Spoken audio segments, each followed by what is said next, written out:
Yo, what's up, guys? Welcome back to the channel. And I want to talk about MK. Mortal Kombat 1. I'm starting to really get back into it, and I kind of want to just explain why, for those of you who have been watching me, I feel like the majority of my channel is still MK, like from start to finish, like when I made the channel to now.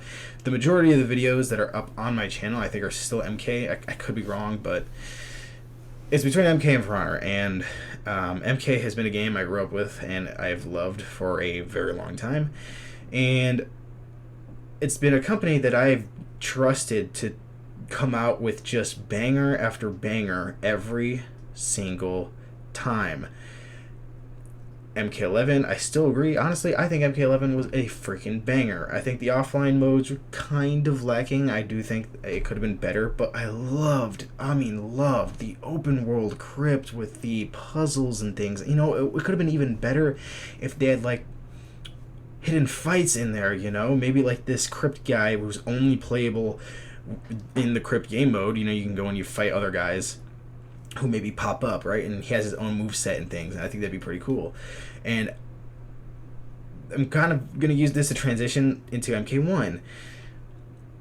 MK1 came out, and it was honestly extremely underwhelming. Came out, number one thing you could praise MK for, still to this day, MK1 has some immaculate gameplay. Some of the best gameplay MK has seen since MKX, and arguably some of the best gameplay of any, like, tag fighter kind of, or assist fighter that I've played. And I've played a few of them, and I can't tell if it's just me being biased or if it's honestly just I have more fun with it. Like, MK with the cameo system is just some of the best assist mechanics I've used, and it's a lot of fun. But I started to kind of peel away from MK after a little while because it was severely disappointing, and they weren't fixing things nearly as fast as I expected them to from a studio that I have praised for a while. Like MK9, was NRS, like, MK debut, and it was incredible. It has its flaws. I prefer MKX over MK9. If you guys don't know, MKX is my favorite fighting game of all time.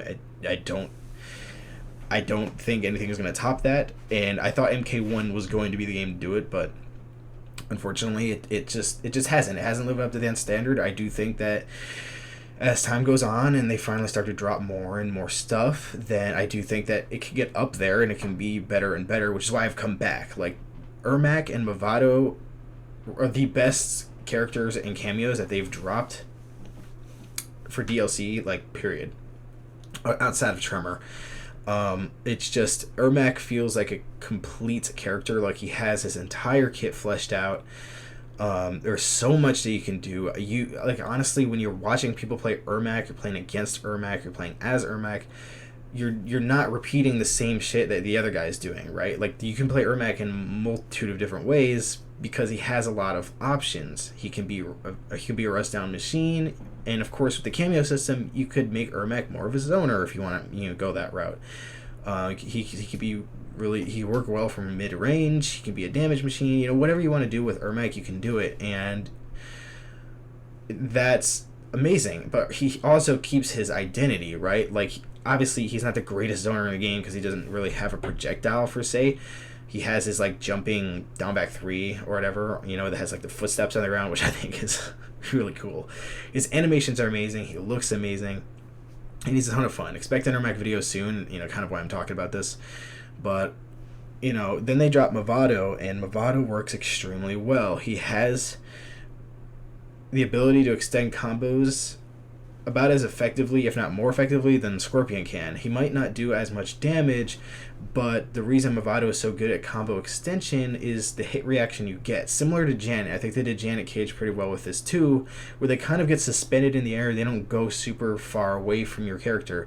Characters who kind of have a struggle with that is like Goro. Goro has where you have to manually aim his up punch And no matter how you hit it, even if you summon like a farther up punch on purpose to hit them on a farther angle, it still hits them away from you. So there are a lot of instances where the combo just doesn't work and it doesn't make sense to go for it unless you're in like the corner. And I can understand Goro, maybe in this example is meant to be a corner machine as a cameo, and that's fine. But then it kind of leads to like, well, if I'm going for pure damage, or maybe like if I don't want to use the other tools for Goro, maybe he doesn't pair as well with my character, then it's like, well, now I'm kind of limiting Goro to certain characters on the roster as a cameo, when I don't feel like that should be the case. I feel like in almost every cameo should have some sort of synergy with every character on the roster, and it just didn't feel like the case for the longest time. I made my Sub-Zero guide video, and I went through and I played a shit ton of cameos with Sub-Zero and found that ironically Goro is his best cameo, because it covers pretty much everything you want in a cameo. It covers it for Sub-Zero. Goro helps Sub-Zero with a lot. He gives him the damage that he needs. It keeps him safe on a lot of his stuff, because Sub-Zero is extremely unsafe.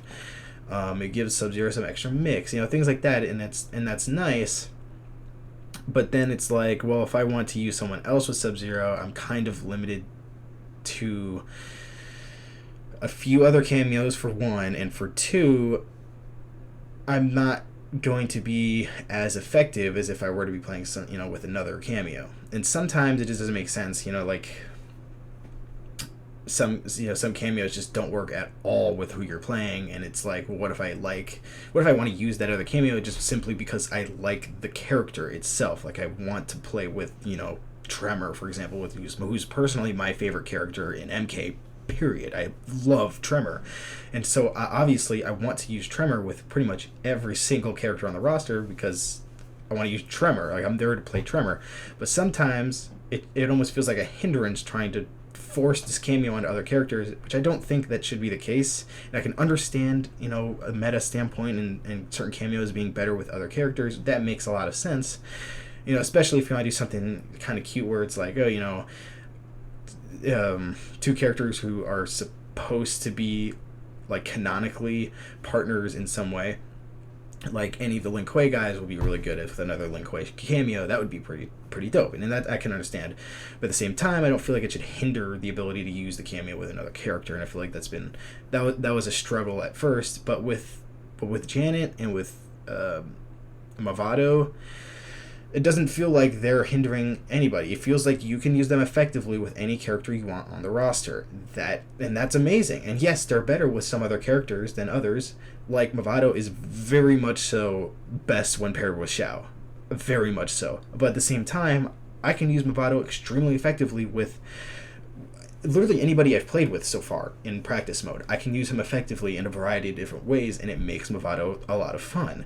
Like, I've been practicing with Johnny Cage because he was requested, on my poll, Quan Chi, and a few others, and it's just like you can do a lot with him, and that's great. Now, that's kind of why I'm coming back to MK. It's kind of what I was getting at. It's just, it's getting better, and I'm seeing that, and I'm recognizing that, and now I'm like, oh, this is great. And I'm glad that they're finally, seem to be putting a bit more, I don't know if it's a bit more work, a bit more love into it, or maybe they just aren't as pressured by WB anymore. The release window's kind of gone. They have a little more time. They're kind of getting over playing catch-up work, and they're finally going in and putting completed stuff into the game, because then maybe they're now allowed ample time. Whatever the case is, I don't fully blame NRS, because I know WB is really the bad guy here. They're the ones pushing, like, you gotta get this out, you gotta do this way, you gotta get this done, you gotta, whatever. Sales, profits, corporate greed, fucking gaming industry is in shambles right now. But regardless, the disappointment I felt from MK1 after like the initial month wore off, where I was just hyped that we got a new MK game and I was learning everything. Once I started to learn everything and I got the hang of it and I started to replay the game, I was like, wow, this feels empty. Like when MK11 came out and you had the crypt and the rotating towers of time, which I know it wasn't everyone's favorite, and it's definitely not the best offline game mode they've put out, and it's definitely felt like really the only other thing that you could do. At the very least, they had it somewhat competitive with other players with the score system, or they had like the co-op towers so you can literally play with other people on the same team in MK11 and against a really hard AI, and that was a ton of fun. That was awesome. Like, I felt like there was a lot of replay value when it came to that, or solving the puzzles in the crypt, or trying to get the heads from fatalities and things. Like, it was a lot to do in MK11 where I was playing it for months and months without really getting bored. You know, and MKX had a shit ton of game modes too. It has the most online game modes of any NRS game, and like there's just so much more to do over there as well. You know, like Test Your Luck, which I just don't know why they've ever removed. Test Your Luck is just a really fun, goofy game mode that you can go play casually, and you don't have to worry about sweating or meta or whatever. You know, and it's just a lot of fun. They have like meteors come flying down, or juggle combat activated, or you know, maybe you get terrible luck and you can be like, I lost. You know, it's all the game's fault, and it's a lot of fun to play that way. And I don't know why, you know, they've removed that in recent titles, but here we are. And now you get to MK1 and it's literally just invasions. There isn't even a crypt. The crypt has been replaced by a single dragon shrine with a single animation that repeats over and over again and is slow as fuck. You can't skip it either. I don't even feel inclined to spend any of my coins because I don't want to sit there and watch this dragon burn the crap out of them for the next half an hour. I don't want to do that. It's not fun. It doesn't even give me rewards that I feel are just good. Like, I get something, oh, it's nice, that's a nice gear piece, or oh, that's a nice palette. The best thing out of that dragon thing, though, is the fact that you can get, you know, premium item shops from premium item stuff in the shop without having to spend crystals, because there's a chance you can get it through the shrine. I think that's a cool thing. But MK11 had a shrine too with something similar.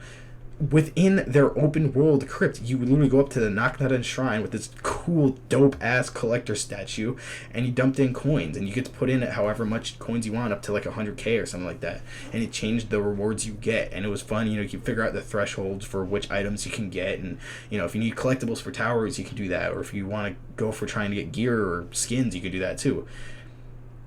And there's just so much more there. And then when you get to MK1, and the only thing it has going for it is the gameplay, it's just like, how much of that can you take? You know, like, then it kind of just becomes the only thing you want to do is play online. And then when the meta gets busted, like for a while it was Raiden and Johnny Cage, and that was it. You did not play against anybody else. It was Raiden and Johnny, Raiden and Johnny, Raiden and Johnny. And I know Raiden has gotten some nerfs. I know Johnny's been changed and tweaked a little bit, so he's a bit better. I think he's still really good. I honestly feel like he could be toned down a little more. But like, it's just at that point, then it's not fun because it's boring and you see the same shit over and over again. And the same long sequences, especially from Raiden, like the chip damage characters.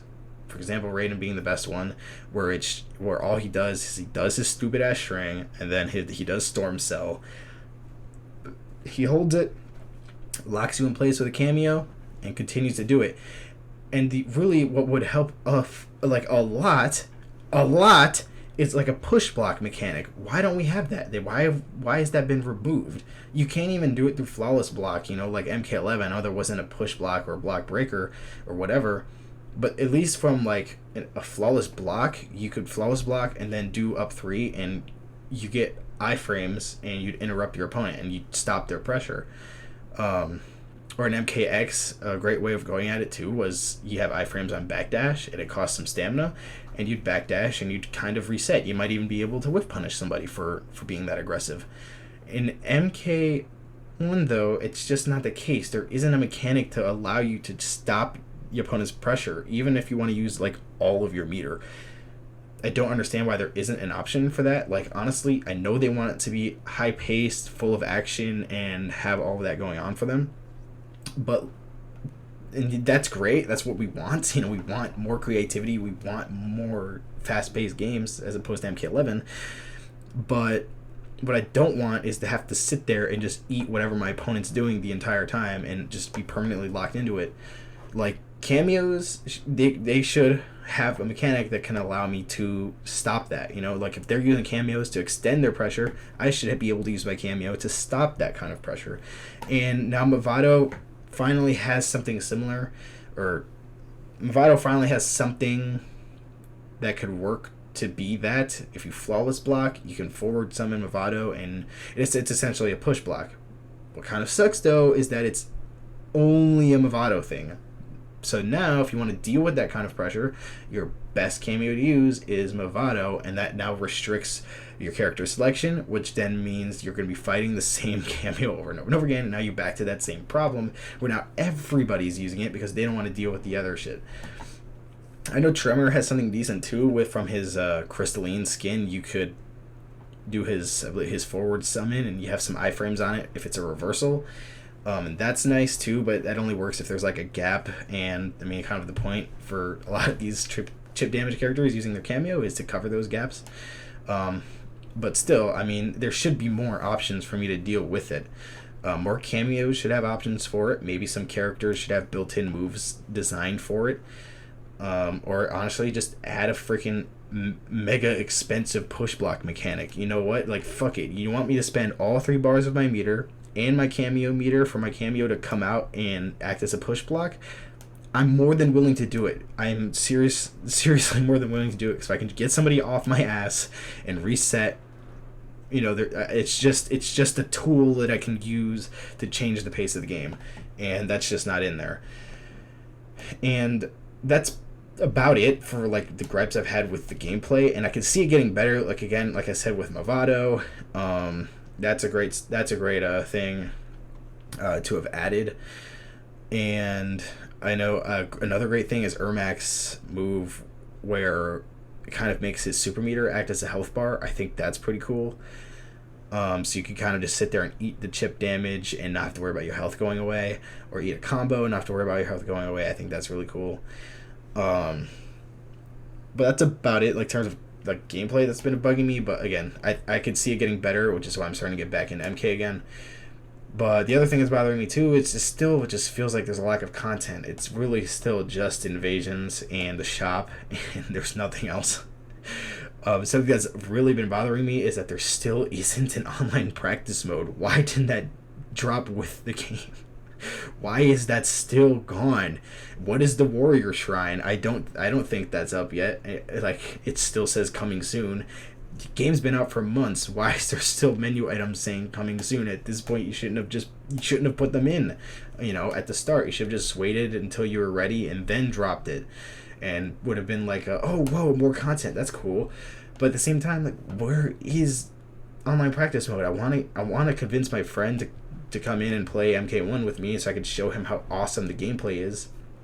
But I can't really do that or practice with him because there's no online practice mode. If I wanted to practice with him, he needs to come over to my house and practice, face to face, which I'm not super opposed to. But at the same time, what if we both want to play online against each other? We can't do that unless it's like full-on matches, and I'd rather teach him through practice mode than just trying to reset the match over and over again. But yeah, that's just kind of where my headspace has been at when it comes to MK. It's just MK1, it has been, and honestly still is, fairly disappointing to me. From a game studio that I've known for a while, a game franchise I've known for a while, and expect great things from. And unfortunately, we just didn't really get that with MK1 outside of the gameplay. I'm stressing here, the gameplay is incredible, but everything else, it just feels like it's mediocre.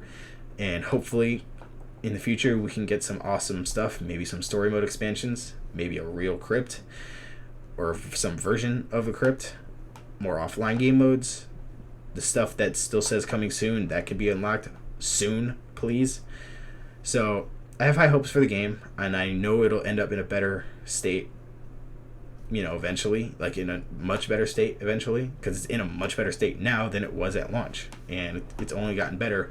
I just unfortunately feel like it's a little too slow. But yeah, that's about the end of my rants here. I just kind of thought about it because I've been getting back into MK and figured I'd try and give you guys my thoughts on why I even left in the first place, like, or at least took a long break from it in the first place. And also just want to let you guys know I'm definitely coming back. playing more MK more often. So I want to make a few more videos. I want to make one with Johnny Cage. I want to make one with Ermac, and definitely more Shao. I freaking love Shao. He's a ton of fun. I've really had a blast playing Melina again, because the creative stuff that I could do with Movado, and I've recently made an insane corner combo with Melina that I cooked up. It's up on my Instagram, up on YouTube Shorts. It's an amazing combo that I could end in a brutality, or I can end with just forward 4 for maximum damage if it's not going to kill them. But it's really awesome, and I spent a lot of time cooking it up, and I would love to hit it online, especially if I can end it with the brutality. I'd love to hit that online and really flex my MK skills. And I feel like I've actually improved quite a bit playing MK now that I've come back. I feel like I'm better than I was when I left. I'm seeing things and reacting to them faster, and I feel like that might be a side effect of playing For Honor, just because I've been forcing myself to react to things more so than predict things. And now I'm seeing people jump into the air, and I'm anti-airing them easily. I'm reacting to strings and up blocking when I should. I'm actually trying to flawless block things too. I think that's nice because it negates the chip damage. And if I'm going to use Movado, it'll allow me to push block essentially, which is, I think, is amazing. But yeah, lots of great stuff, when it comes to MK recently, and I hope they keep this pace that they're on. I hope they keep dropping more dubs. I hope Farah, the next cameo, I hope she's awesome. I hope she worked with the majority, if not every character on the roster. I also hope that Homelander is great. I'm afraid I don't think they have Anthony Starr for the voice actor, which does suck, but given the circumstances that they were in when they announced him, and they couldn't get Anthony to come in with the lines with the actor strike and everything, I don't blame them. And hopefully the substitute guy is good, and he is at least passable voice actor, not some WWE superstar. Sorry. And hopefully the voice acting is good. But regardless, above all, I hope the gameplay is good. I hope that they feel like fully completed characters, and hopefully when Takeda Takahashi comes out, he is just as fun as he was in MKX, because that guy, the favorite combat kid, he's my favorite combat kid, and he was a ton of fun in MKX, and I hope he keeps that pace when he drops later. And hopefully MK1 keeps their pace with all these W's that they're posting and putting up and updating the game with. I hope for a great future for this game, especially now that I'm coming back and playing it. And so yeah, all that, I'm going to end the video by saying expect more Mortal Kombat going forward. I do want to go back and play some more Street Fighter 6, and I think I'm going to start to transition the channel now that we're getting real close to the 1K mark that I have been striving for a while, and I thank you guys a lot for that. We're about to hit 800, so thank you again from the bottom of my heart for that one. But now that we're approaching that big number, I want to just kind of start varying my content a little bit more. I'm going to be less stressing about posting the same game over and over again and trying to fill this niche or whatever. I'm just going to post what I want to at the time. So it's going to be a lot of MK, a lot of Street Fighter 6. Yeah, maybe not a lot of Street Fighter 6, but some Street Fighter 6. I know Akuma's coming out soon, in just a few days here, and I am hyped. He looks so freaking good. He looks so fun. So I've been back into that too. And the channel's just kind of going to turn into a general fighting game channel with For Honor, MK, Street Fighter, whatever I feel like at the time. And obviously the occasional talk video like this one, where I'm just going to take you guys into my head, talk about something, whether I see something on the internet or EA's putting ads in video games and using AI, which is absolutely ridiculous. And we're just gonna have a blast here on the channel going forward. So I hope you guys are excited. I'm excited. I'm excited for the future of MK1. Again, thank you guys for all the love and support you guys have shown me in the recent, in the recent months in the history of my channel. Really, love you guys. Thank you guys from the bottom of my heart again. And I hope you guys enjoyed today's video. If you did, leave a like, subscribe, hit the notification bell to get notified every time I upload. And I'll see you guys in the next one.